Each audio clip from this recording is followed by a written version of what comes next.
Hello everyone. तो आज हम स्टार्ट करने जा रहे हैं नंबर थ्योरी सेमेस्टर 5 का chapter number 1 divisibility and the division algorithm. तो हमारे पास फर्स्ट है डिविजिबिलिटी क्या होती है।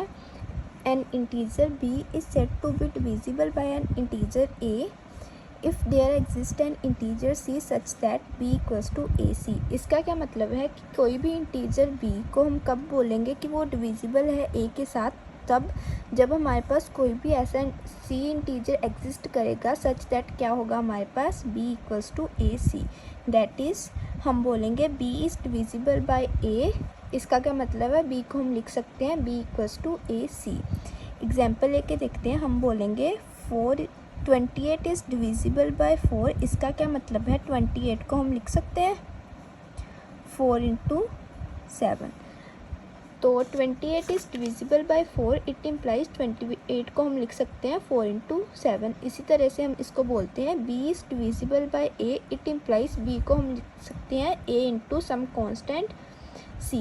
कोई भी c हमारे पास कोई भी इंटीजर हो सकता है। तो हमारे पास एक आर्टिकल है, तो हमें प्रूफ करना है। प्रूफ दैट गिवन है हमारे पास b is divisible by a, तो हमें प्रूफ क्या करना है, bk is divisible by a where k हमारे पास क्या है, कोई भी इंटीजर।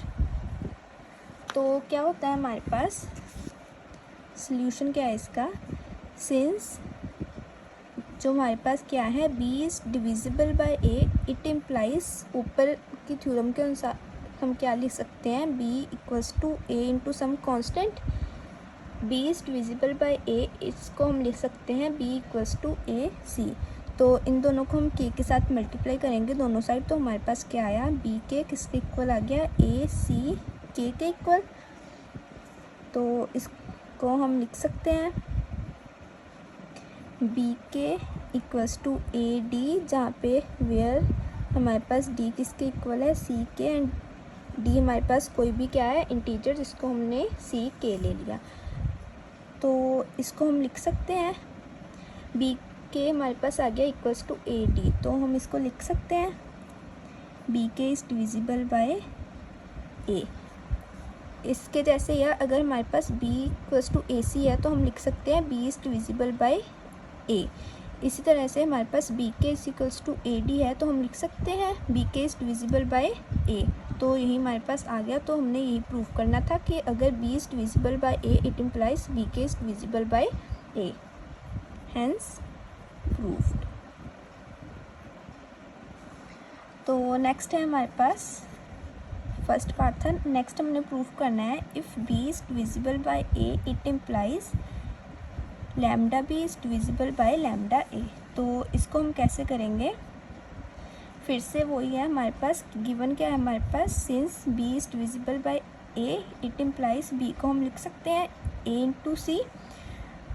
अब क्या है, दोनों साइड हम लैम्डा के साथ मल्टीप्लाई करेंगे, तो हमारे पास आया lambda b equals to lambda a C which is equals to lambda b equals to lambda a C को हमने अलग लिख दिया।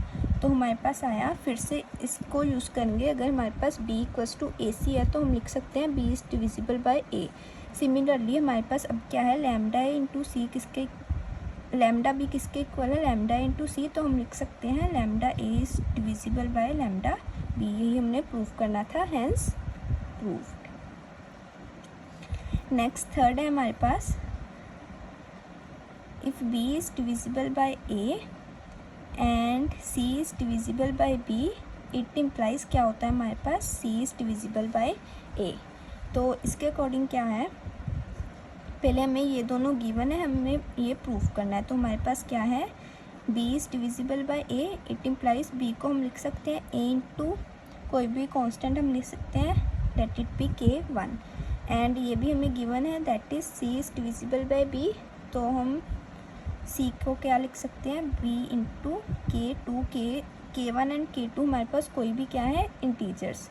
तो हमारे पास क्या आया, अब इन दोनों को हम मल्टीप्लाई करेंगे, तो हमारे पास आया b c equals to a b into k1 k2। तो बी के साथ बी हमारा कैंसिल हो गया, तो सी किसके इक्वल आ गया हमारे पास ए into K1 K2। K1 K2 हमारे पास कोई भी कांस्टेंट है, it implies c equals to K into d, where d हमारे पास किसके इक्वल है, D equals to K1 K2। ये भी हमारे पास क्या है, कोई भी इंटीजर। तो सिमिलरली जैसे हमने ऊपर लिखा था, अगर b equals to a c, तो हम लिख सकते हैं b is divisible by a।